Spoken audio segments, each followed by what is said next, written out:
गीता जी का 11वां अध्याय। भगवान की विभूतियों के वर्णन को सुनकर अर्जुन ने कहा, हे श्री कृष्ण, आपने मेरे ऊपर अनुग्रह करके जो महागूढ़ अध्यात्म ज्ञान सुनाया है, इससे मेरा सब मोह दूर हो गया है। हे कृष्ण, मैंने प्राणियों की उत्पत्ति और प्रलय का वृतांत आपके मुख से विस्तार पूर्वक सुना और आपका लक्ष्य महात्म्य भी सुना। हे पुरुषोत्तम, मैं ज्ञान, शक्ति, बल, ऐश्वर्य, वीर्य और तेज, इन 6 गुणों से युक्त आपके रूप का दर्शन करना चाहता हूँ। यदि आप ये समझते हैं कि मैं आपका वह रूप देख सकता हूँ, तो हे योगेश्वर, आप मुझे अपने उस अविनाशी रूप का दर्शन दीजिए। अर्जुन की बात सुन श्री भगवान जी बोले, हे अर्जुन, तू मेरे सैकड़ों हजारों रूपों को देख। ये मेरे विभिन्न प्रकार के दिव्य रूप हैं। ये सब अनेक वर्ण और अनेक प्रकृतियों के हैं। हे अर्जुन, मेरी देह में सूर्य, वसु, रुद्र, अश्विनी कुमार और मरुद गणों को देख और उन आश्चर्य युक्त बातों को देख जो तूने आगे कभी नहीं देखी हैं। हे गुड़ाकेश, मेरे इस शरीर में चराचर संपूर्ण जगत को एक ही स्थान पर इकट्ठा देख ले और भी जिन जिन बातों को तू देखना चाहता है वे सभी देख।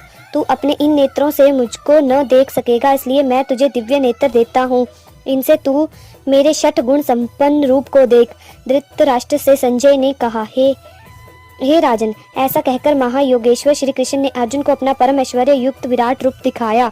उसमें अनेक मुख और अनेक नेत्र हैं, अद्भुत दर्शन हैं, अनेक प्रकार के दिव्य आभूषण हैं, अनेक प्रकार के दिव्य आयुध हैं।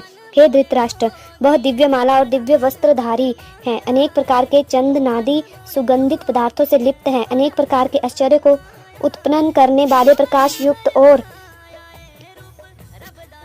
अंतर रहित हैं। उसमें चारों ओर मुख है। आकाश में सहस्त्रों सूर्यों का प्रकाश एक साथ हो जाए तो भी उस विश्व स्वरूप भगवान की कांति के समान कदाचित हो सकता है। अर्जुन ने उस देव शरीर में एक स्थान पर अनेक प्रकार से स्थित संपूर्ण जगत को देखा। इसका दर्शन करके अर्जुन को बड़ा आश्चर्य हुआ। उसके शरीर के रोम रोम खड़े हो गए और वह सिर झुकाकर हाथ जोड़ श्री कृष्ण जी से कहने लगा, हे प्रभु, मैं आपकी देह से संपूर्ण देवताओं तथा सब प्राणियों के समूह को तथा कमल पर आसन मारे हुए ब्रह्मा को, सब ऋषियों को तथा सब दिव्य सर्पों को देखता हूँ। हे विशेश्वर, आपकी देह में सब जगह मुझे अनेक भुजा, अनेक अधर, अनेक मुख, अनेक नेत्र और अनंत रूप दिखाई देते हैं। आपका आदि मध्य अंत कहीं भी दिखाई नहीं देता। मुझे ऐसा दिखाई देता है कि किरीट, गदा और चक्र धारण कर रहे हैं, तेज पुंज हैं, चारों ओर दीप्तमान हैं। आपका अग्नि और सूर्य के समान तेज है कि देखने में आंखें चकाचौंध हो जाती हैं, अपरिमित रूप से दिखाई देते हैं। हे कृष्ण, मुमुक्ष जनों के जानने योग्य आप ही अक्षर पर ब्रह्मा हो। इस संसार के आधार आप ही हो। सनातन धर्म के अक्षर तथा विनाश रहित भी आप हो। आप ही सनातन पुरुष हो। आपका आदि मध्य अंत कुछ नहीं है। आपका पराक्रम अनंत है। आपकी भुजाएं असंख्य हैं। सूर्य, चंद्रमा आपके नेत्र हैं। प्रज्वलित अग्नि के समान आपका मुख है। आपके इस भयानक रूप को देखकर तीनों लोग डरते हैं। हे महात्म, आकाश और पृथ्वी के मध्य में जो यह बड़ा भारी अंतरिक्ष है, इस सब में आप अकेले व्याप्त हो रहे हैं। हे कृष्ण, देवताओं के समूह भय के मारे आपकी शरण आए हैं। कितने भयभीत होकर दूर से हाथ जोड़ आपकी प्रार्थना करते हैं। हे महर्षि और सिद्धों के झुंड सवस्तिवाचन करके अनेक प्रकार से स्तुति करते हैं। हे कृष्ण, एकादश रुद्र, द्वादश आदित्य, अष्टभस्सु सांध्य नामक देवता, विश्व देवा, अश्विनी कुमार, 49 मरुत, उष्मण नामक पिता और गंधर्व यक्ष देवता, सिद्धों के समूह, ये सब विस्मित होकर तुम्हें देखते हैं। हे महाबाहो, आपके असंख्य मुख और नेत्र हैं। आपकी असंख्य भुजाएं, जंघा, चरण और असंख्य उदर हैं। असंख्य दाढ़ों से आपका रूप विकराल दिखाई पड़ता है। इसको देखकर लोग डर गए हैं। मैं डर के मारे व्याकुल हो रहा हूँ। यह आपका शरीर इतना बड़ा है कि आकाश को स्पर्श करता है, बड़ा प्रकाशमान है, अनेक वर्णों से युक्त है। इसमें आप विस्तीर्ण मुख हैं, बड़े बड़े नेत्र हैं। इसको देखकर मैं अत्यंत व्याकुल हो रहा हूँ। किसी प्रकार से भी धीरज शांति ग्रहण नहीं होती। दांतों से भयंकर प्रलय काल की अग्नि के समान आपका मुख देखकर ऐसा भयभीत हो गया हूँ कि मुझे दिशाओं का ज्ञान नहीं रहा है, न मुझे शांति प्राप्त होती है। इससे हे भगवान, मुझ पर प्रसन्न होइए। हे कृष्ण, धृतराष्ट्र के सब पुत्र संपूर्ण राज समूहों के साथ आपके मुख में प्रवेश करते दिखाई देते हैं और भीषण, द्रोणाचार्य, शिखंडी, धृष्ट, दयुमन, आदि भी आपके मुख में प्रवेश करते दिखाई देते हैं। ये सब आपके ढाढ़ वाले मुख में जल्दी जल्दी प्रवेश कर रहे हैं। इसमें कितनों ने ही सिर चूर्ण हो गए हैं। ये आपके दांतों में उलझ रहे हैं। जैसे नदियों की अनेक शाखाएं समुद्र की ओर दौड़ती हैं, वैसे ही ये नर वीर तुम्हारे जाज्वल्यमान मुख में प्रवेश करते दिखाई देते हैं। हे कृष्ण, जैसे पतंगे नाश के लिए बड़े वेग से जलती हुई अग्नि में घुसे चले जाते हैं, ऐसे ही ये सब नाश के लिए आपके मुख में घुसे चले आ रहे हैं। हे कृष्ण, अपने प्रज्वलित मुखों से संपूर्ण लोकों को चारों ओर से चाटते हुए ग्रसे लेते हो और आपकी उग्र कांति सब जगत को अपने तेज से परिपूरित करके तृप्त कर रही है। हे कृष्ण, तुम ऐसे उग्र रूप वाले कौन हो, सो कहो। मैं आपको बार बार नमस्कार करता हूँ। मैं आपकी प्रवृत्ति नहीं जानता हूँ, इससे आदि पुरुष आपको जानना चाहता हूँ। हे देव श्रेष्ठ, कृपा करके मुझे बतलाइए। श्री कृष्ण जी बोले, हे अर्जुन, इस समय इन लोगों का काल मैं हूँ। मैं इन लोगों का संहार करने के लिए प्रवृत्त हुआ हूँ। ये बड़े बड़े योद्धा जो सेना में खड़े हैं, इनको तू मारेगा नहीं तो भी ये मरेंगे ही। इससे हे अर्जुन, तू कमर बांध कर खड़ा हो जा और शत्रुओं को जीत कर कीर्ति को प्राप्त कर। सब समृद्ध राज्य को भोग।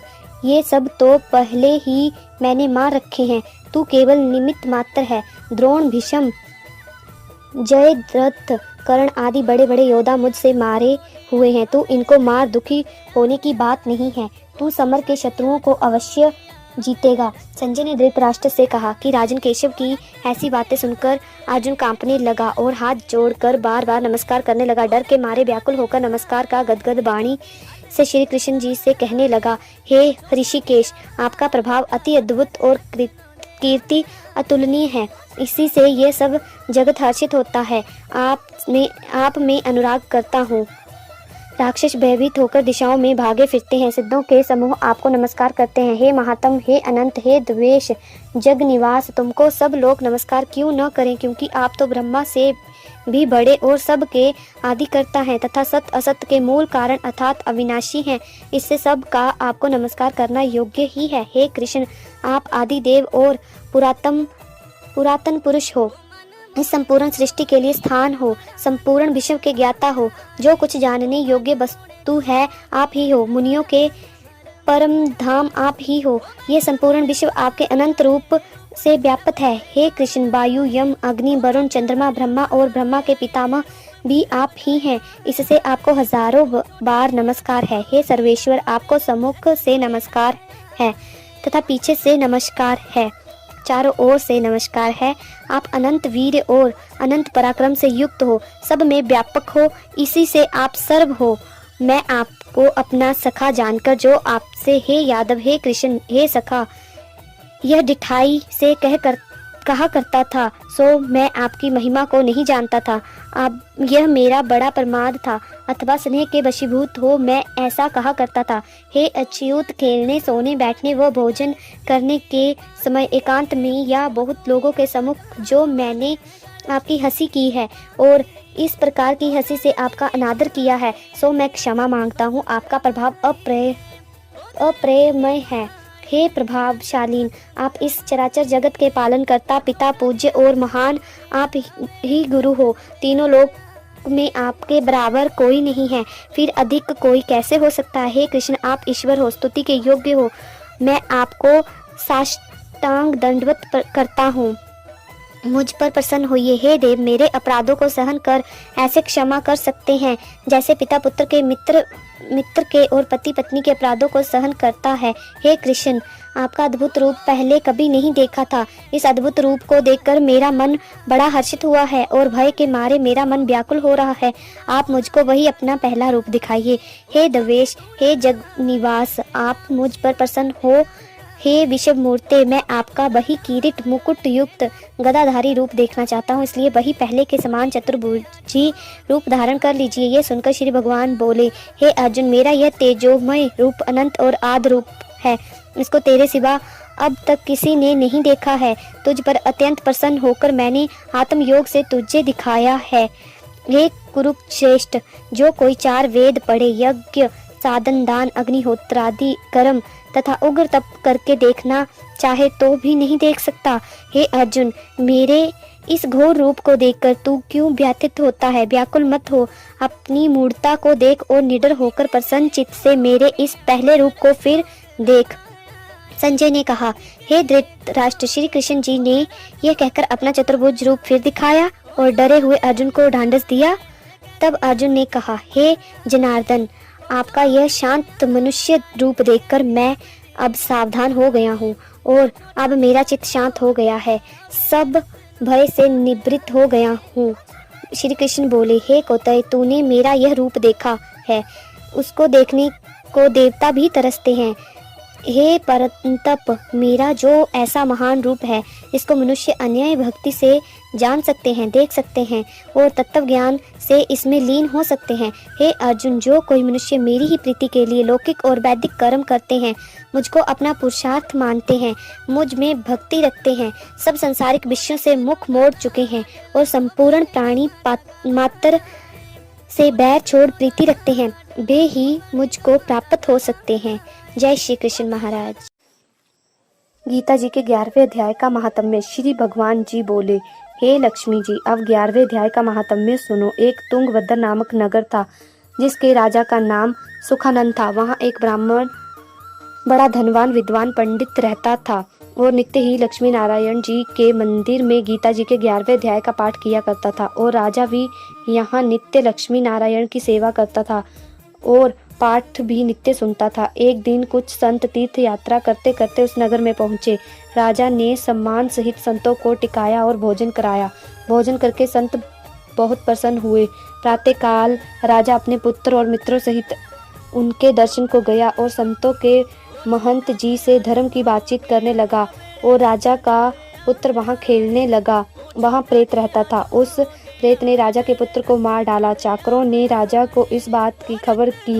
राजा बोले, हे संत जी, आपके दर्शन का मुझे अच्छा फल मिला। मेरा एक पुत्र था, सो भी प्रेत ने मार डाला। राजा महंत सभी प्रेत के पास गए और ब्राह्मण ने प्रेत से कहा, अरे प्रेत, तू इस लड़के पर कृपा दृष्टि कर, जो यह भी जी उठे और तू अपने पूर्व जन्म की बात कह। तब प्रेत बोला, मैं पूर्व जन्म में ब्राह्मण था, इस ग्राम के बाहर हल जोतता था। वहाँ एक घायल ब्राह्मण जिसके अंगों से खून निकल रहा था खेत में आकर गिर पड़ा। एक चील उसका मांस नोचकर खाने लगी। मैं बैठा देखता रहा। इतने में एक ब्राह्मण आया और उसने ये हाल देखकर मुझसे कहा, अरे हल जोतने वाले ब्राह्मण, तेरे कर्म चंडाल जैसे हैं। अरे निर्दयी, तेरे खेत में ब्राह्मण का मांस चील नोच नोच कर खा रही है। तू आंखों से अंधा है जो छुड़ाता नहीं है, सो तू मेरे श्राप से प्रेत योनि पाएगा। तब मैंने उसके चरण पकड़ कर कहा कि हे देव, मेरा उद्धार कैसे होगा? तब उस ब्राह्मण ने कहा, तुझको जब कोई गीता के 11वें अध्याय का पाठ सुनाएगा तब तेरा उद्धार होगा। ब्राह्मण ने गीता के 11वें अध्याय का पाठ प्रेत को सुनाया और उस पर जल छिड़का। तब तत्काल प्रेत की देह छूटकर उसने देवदेही पाई और राजा का मरा हुआ पुत्र भी भगवान का नाम लेता हुआ खड़ा हो गया। स्वर्ग से विमान आया और प्रेत उसमें बैठकर स्वर्ग को गया। राजा का पुत्र भी गीता का पाठ सुनने से भक्त प्रयाण होकर उसी विमान में बैठकर स्वर्ग को गया। राजा ने भी 11वें अध्याय का पाठ श्रवण किया। इस प्रकार वह भी परम गति को प्राप्त हुआ। जय श्री कृष्ण।